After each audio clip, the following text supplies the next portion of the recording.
This is Nightly Business Report with Tyler Matheson and Susie Garrett. Brought to you in part by TheStreet.com. Founded by Jim Cramer, TheStreet.com is an independent source for stock market analysis. Cramer's Action Alerts Plus service is home to his multi-million-dollar portfolio. You can learn more at TheStreet.com/NBR. Stocks skid. The market goes from bad to worse after the Federal Reserve decides to stick with its strategy to wind down its stimulus, despite the recent emerging market turmoil. Strong medicine, but not strong enough as Turkey's massive rate hike fails to stabilize its currency. Now the business community in Istanbul is frustrated and looking for answers. And losing altitude. Boeing, the world's largest plane maker, says profits this year won't be as strong as expected. Why? And should investors be concerned? We have all that and more tonight on Nightly Business Report for Wednesday, January 29th.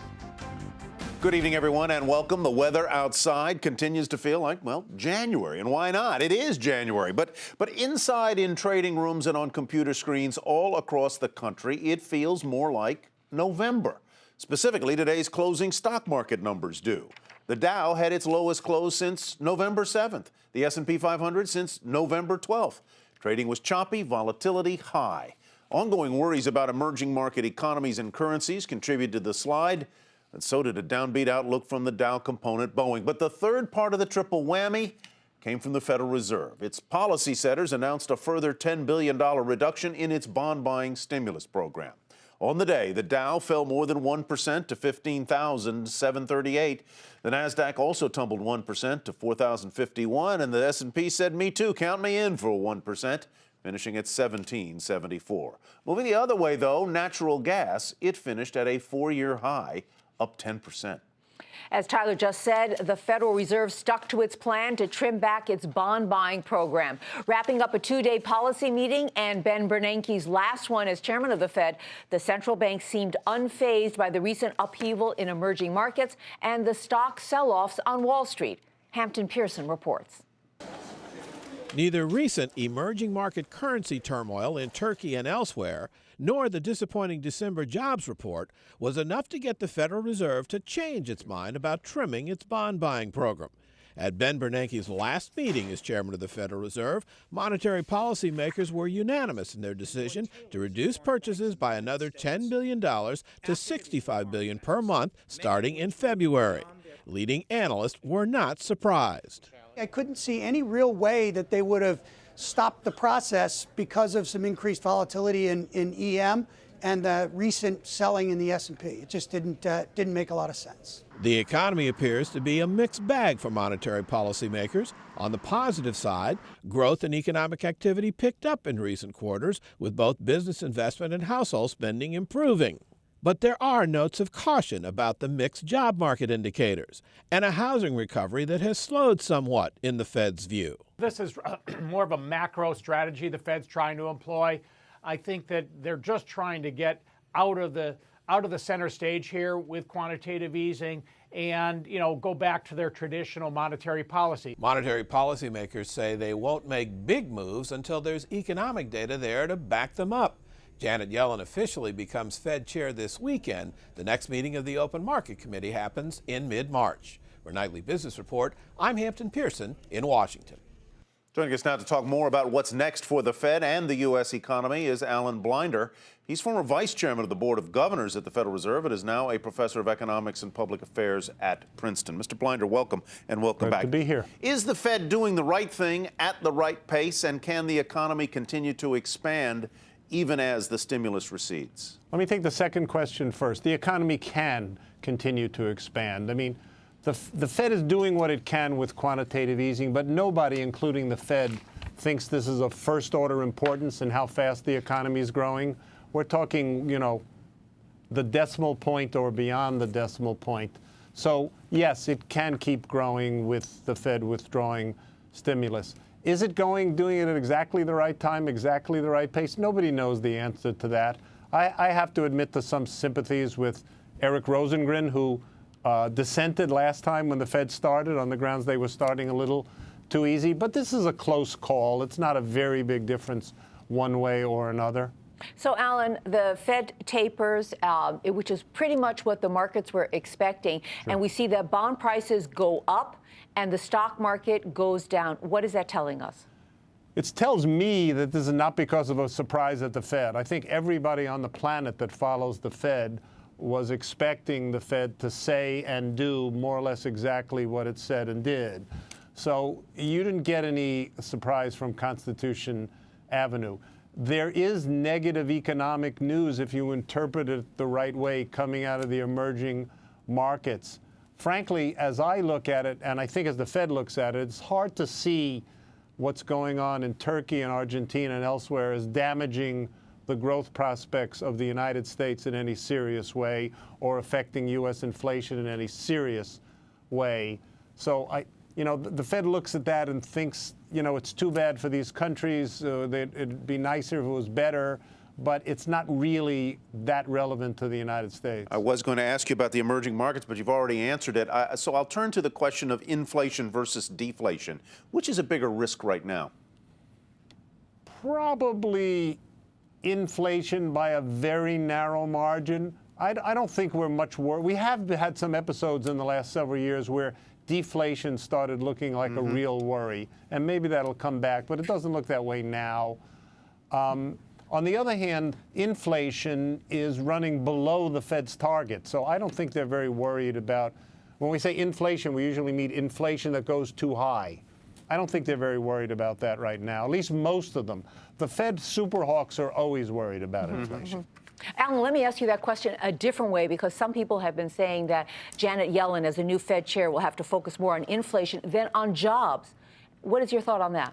I don't agree with that. I mean, that could come true if inflation starts rising, right? So inflation's been in the ones. The Fed's target is 2, and the Fed has warned that if it gets over 2.5, kind of all bets are off.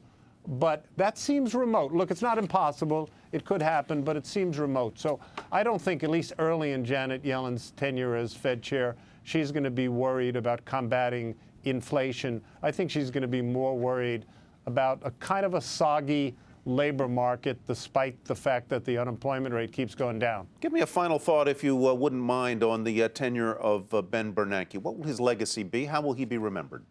I think he's going to be remembered for several things. First, saving the economy from oblivion. Now, it got really bad, but it could have been a lot worse without a lot of the creative and imaginative things that the Bernanke Fed did. Secondly, with continuing that imagination, that creativity, you might even call it bravery, because he was getting a lot of criticism, into the recovery period, because it was such a weak recovery, and trying to do very unusual, let's say, and unprecedented things like QE2, QE3, Operation Twist, to try to give the economy some life. Alan Blinder, thank you. As always, great to see you. Glad to be here. Former Vice Chairman, of the Board of Governors at the Federal Reserve.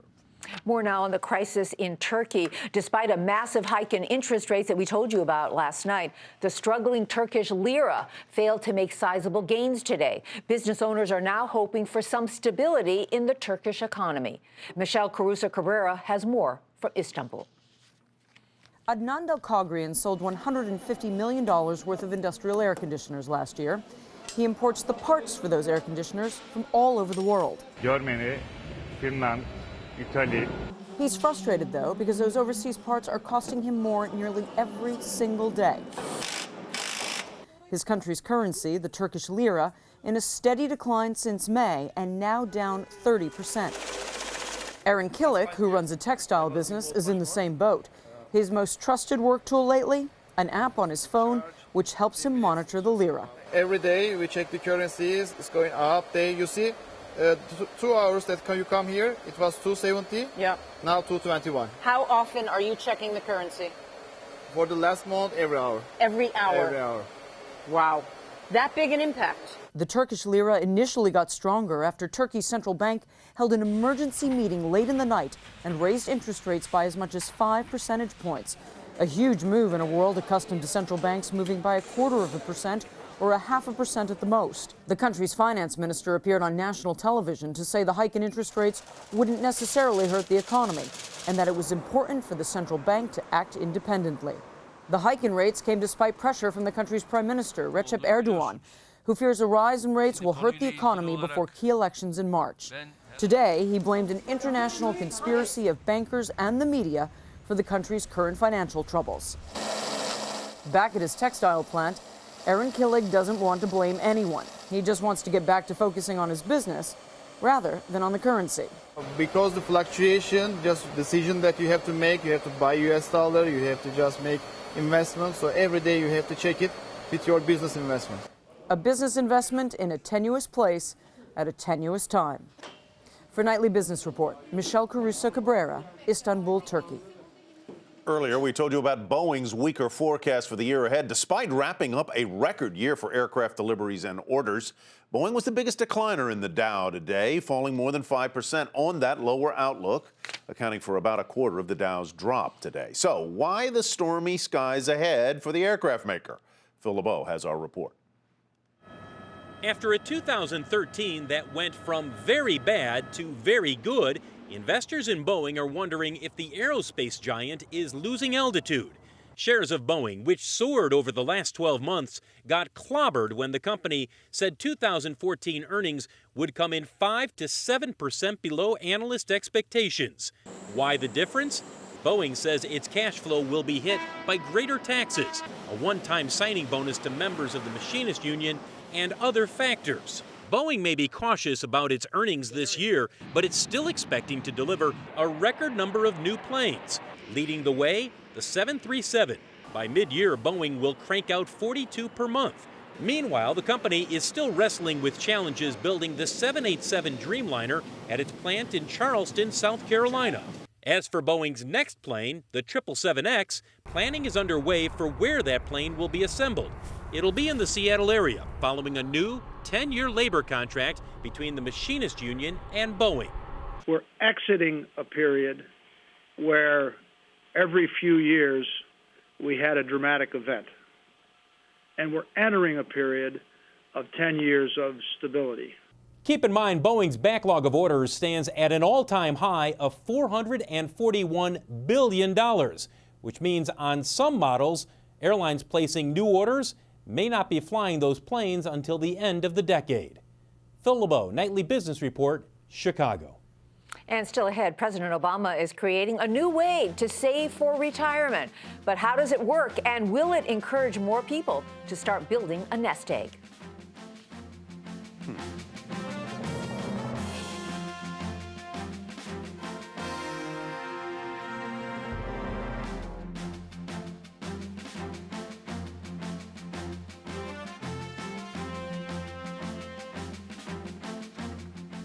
Facebook shares were on fire late today thanks to stunning quarterly results. Profits, revenues, and the number of users all came in better than expected. The social networking giant earned 31 cents a share. That was 4 cents ahead of estimates.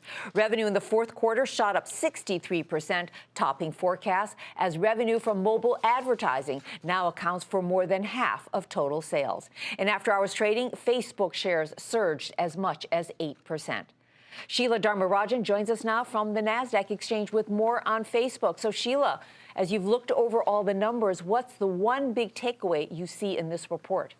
Yeah, Susie, the one key takeaway is that Facebook has really figured out the secret sauce when it comes to monetizing social media, especially the mobile aspect of it. Remember, when Facebook first came on the scene, there were a lot of questions. How is it going to monetize its users? Would advertisers really flock to the platform? Would ads on Facebook really be effective? Well, this earnings report and the stellar results from it really seems to have thrown cold water on all of those doubts. Facebook showing it's really at the forefront when it comes to digital advertising. Also, another thing a lot of people have been questioning is Facebook losing its cool when it comes to users? Well, in the past year, Facebook said it added 170 million users to the platform. Well, Sheila, stay there. There's a deal to talk about tonight. China's Lenovo apparently buying Google's Motorola handset division for almost $3 billion. Now, that unit makes the Moto X and Moto G smartphones. Google bought the company not too long ago, in 2011, in fact, for $12 billion, a little more than that, its largest ever acquisition. Of course, that $12 billion is more than 4 times now the amount it is said to be selling the unit for. And this is going to end Google's move into hardware. Sheila, what do you make of this report? And what has been the reaction in Google's stock early today? Yeah, Tyler, let me tell you, shareholders are really applauding the move. Google stock is, in fact, higher in the after hours. There was a lot of skepticism when Google first made this deal. Why would a high-margin, high-growth internet company really want to get into a hardware business? So now that Google is unloading the business, I think shareholders are really happy with the move, that Google is going to focus on its core search and advertising business. If there was one key takeaway to take away from this, I think it's that, look, even great companies can make mistakes. Google kind of acknowledging it's made a mistake by buying this business, and now is cutting its losses. All right, Sheila Dharmarajan, thank you very much. Reporting after the bell today, Qualcomm, whose Snapdragon mobile chips are used by both Apple and Samsung in their smartphones. Qualcomm pulled in 1.26 per share, $1.26 in the first quarter, their first fiscal quarter, a top-line beat of 8 cents. Revenue was 10% higher than it was a year ago, but was still a little less than forecast. Shares of Qualcomm popped initially on the report, but there's one thing that Qualcomm is counting on for future growth. Josh Lipton explains. If you use a smartphone from Apple or Samsung, then you rely on Qualcomm's technology. Its chips are the brains that make smartphones smart. The company's chips are in 70% of smartphones around the world. Analysts say it's China that holds the key to Qualcomm's future. In the second half of the year, China Mobile, the world's largest carrier, will continue to roll out its new wireless 4G network, a cell phone standard in which Qualcomm is the clear leader. So with China Mobile rolling out the networks this year and handset volumes ramping this year and longer term, that's a new incremental growth driver to Qualcomm's business. The potential for Qualcomm in China is huge. According to market researcher IHS, the 4G smartphone market in China is set for explosive 1,500% growth this year. Analysts say Qualcomm is well poised to capitalize on the opportunity. They have, over 95% market share by units of the chips that go into LTE handsets worldwide. So that maturity is going to be a differentiator for them. But there are also risks for Qualcomm in China. Reports say regulators there are threatening the company with a $1 billion antitrust fine. The details aren't clear, but Walkley says it looks like the Chinese government is trying to win concessions from Qualcomm as it rolls out faster mobile networks. Low-cost tablets and smartphones made in China are also pressuring Qualcomm. The competition is coming from Chinese chip companies such as Rockchip and Allwinner. Mark Su of RBC is looking for a possible, quote, Snowden effect. Companies doing business in China, such as Cisco, have said that NSA revelations by Edward Snowden have spooked customers there. So the question is whether Qualcomm could suffer from anti-American sentiment. Qualcomm is in negotiations with the Chinese government over licensing fees over its technology and possible antitrust fines. The company offered no comment on the status of those talks. Josh Lipton, Nightly Business Report, Silicon Valley. WellPoint shares get a boost, even though quarterly profits at the health insurer plunged 68%. And that's where we begin tonight's Market Focus. WellPoint's customers raced to use medical services before policies were canceled at the end of 2013, which is why profits fell. But the company gave an optimistic enrollment outlook, saying it expects applicants in the Affordable Care Act plans will be in the age and demographic range that it anticipated. WellPoint shares rose more than 1% to $85.37. Shares of Dow Chemical surged, and that's thanks to good earnings. And on top of that, news that the company is hiking its dividend and tripling its share buyback program. Dow was recently targeted by activist investor Dan Loeb of Third Point Capital. He's been urging the company to spin off its petrochemical unit. Shares jumped almost 4% to $44.73. Fourth quarter earnings at JetBlue Airways soared on improved passenger traffic and stronger revenue, but recent bad weather and flight cancellations prompted the airline to slash its revenue outlook for this quarter. That worried investors and sent shares down almost 3% to $8.50 even. And shares of the auction house Sotheby's, which trade under the clever ticker symbol BID, were lower today. The decline came despite news that BID will return $450 million to shareholders through a special dividend and buyback program. Investors put their paddles down nonetheless. The stock was off slightly to $48.74. Moving from stocks to big news in the world of fixed income. Pimco, the world's largest bond fund manager, has to fill some big shoes ahead of the announced departure of CEO Mohamed El-Erian. Today, Pimco's co-founder, Bill Gross, appointed 4 new deputy chief investment officers. They're all company insiders to help replace El-Erian. But Gross still doesn't appear to know where his high-profile colleague is headed next. All we know is that he doesn't have a new job, and he said that if one develops, that it won't be in the financial industry. So that's an important consideration. So Wall Street and the city in London can breathe easier, I guess. Where do we think he'll wind up in 2015 and beyond? Well, certainly somewhere, I think, at elevated circles of influence. Well, El-Erian is scheduled to leave Pimco in mid-March. The House passed that bipartisan $1 trillion farm bill today. It is the first comprehensive legislation covering everything from federal assistance for farmers to crop insurance to food stamps since 2008. The measure now heads to the Senate, where a vote is expected as early as next week.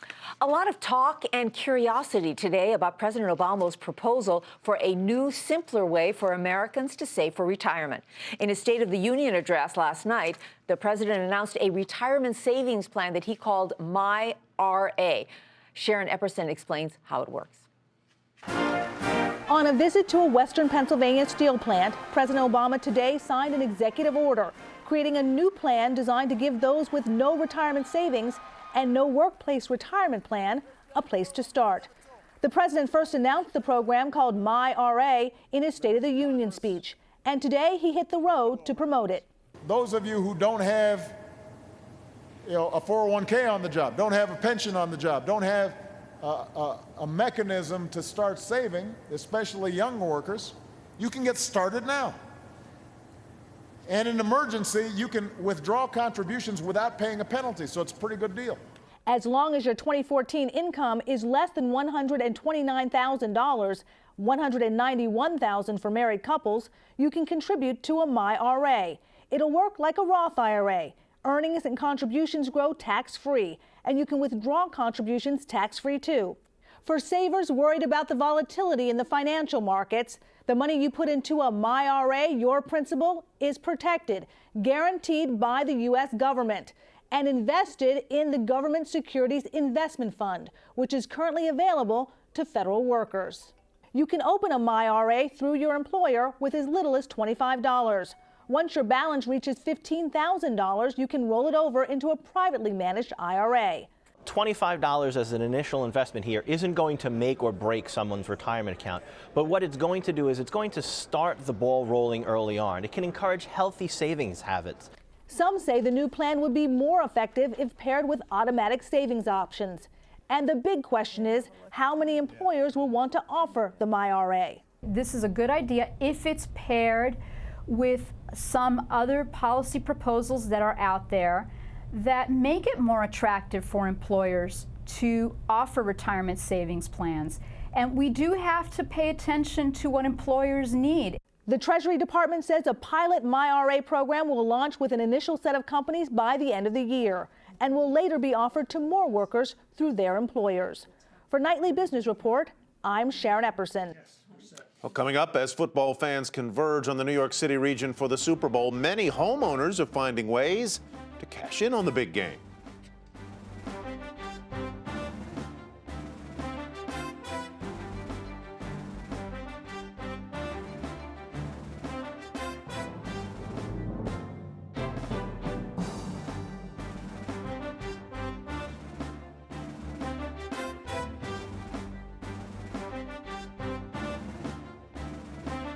And finally tonight, just 4 days to go until the Super Bowl at MetLife Stadium in New Jersey. It's the first time the big game is being played outdoors in a cold weather state, but some local homeowners are warming up to the idea of renting out their houses to fans headed to the game. Dominic Chu has our story.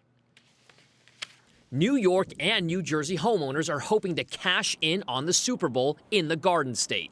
An increasing number of homeowners are offering to rent out their homes and apartments on websites like HomeAway and Airbnb to football fans planning a trip to the big game. Many people feel opportunistically that they can make some money during that period.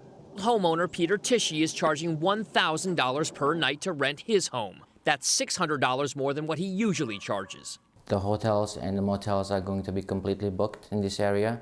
People just want to stay close to the stadium, and my house, I believe, is located perfect location. HomeAway says they're seeing a 221% increase in home rentals in the region during the Super Bowl period. Hotel prices have really gone through the roof for that small window of time, and so you see the same thing happening with home rental prices as well. This 6-bedroom Super Bowl vacation dream home, complete with a personal chef, is going for $119,500 per week. Tickets to the game not included.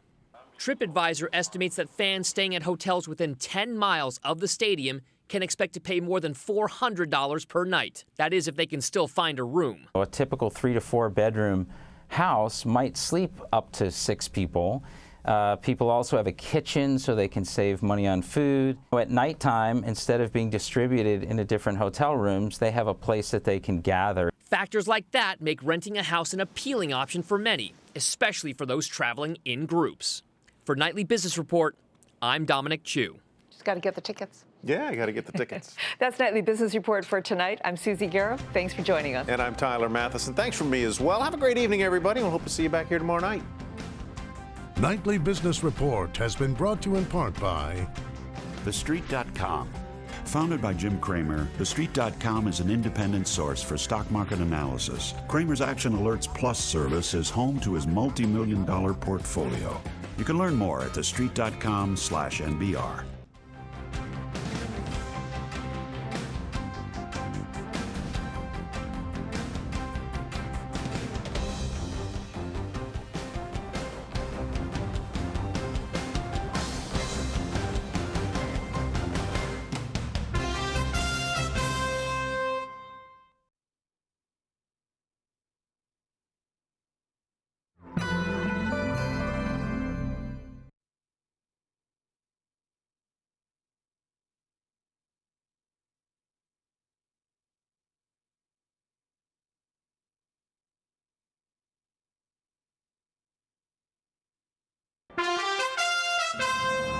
I'm Susie Guerra with the Nightly Business Report News Brief. A unanimous decision today by the Federal Reserve at Ben Bernanke's final policy meeting to trim back its bond-buying stimulus spending by another $10 billion. A hard landing for Boeing. Shares fell more than 5% despite delivering a record number of new jets. The world's largest plane maker says profits this year won't be as strong as expected. That weighed on the markets. The Dow fell 190 points, the Nasdaq down 46, the S&P lost 18 points. Google is selling its Motorola mobility unit to China's Lenovo for $3 billion. It bought the handset maker for $12 billion. And if you're dreaming to go to the Super Bowl, tickets are now going for 40% less than they were just 2 weeks ago. Be sure to tune into Nightly Business Report right here on your public television station.